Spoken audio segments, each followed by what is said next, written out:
The situation is that by the 20th of this month, the responsible minister in the United Kingdom government, Priti Patel, will decide whether Julian is extradited to the United States to serve 175 years in jail or free to return home to his children.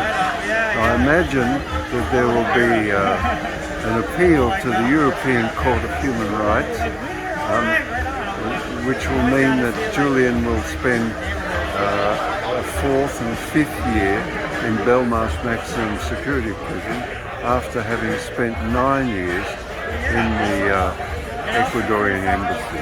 The report from the United Nations Rapporteur on Torture, Professor Nils Melzer, describes a period of 7.5 years of psychological torture of Julian, with the procedure irregularities, with conspiracy between the Crown Prosecuting Service and the Swedish Prosecuting Authority to abrogate Julian's rights and to keep Julian in the embassy, constantly refusing to progress the case for 9 years.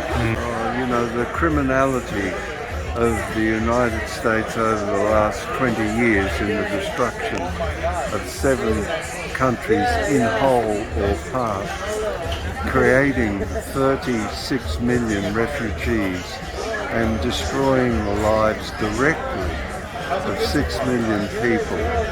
This is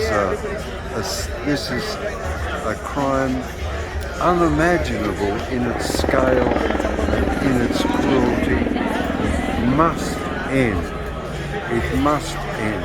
The flux of life will not bear the constant depredation upon community after community, nation after nation, an endless display of murder and sadism on behalf of the United States government. Finally, what would happen if Julian Assange gets extradited to the United States? I imagine that it'll be his death sentence.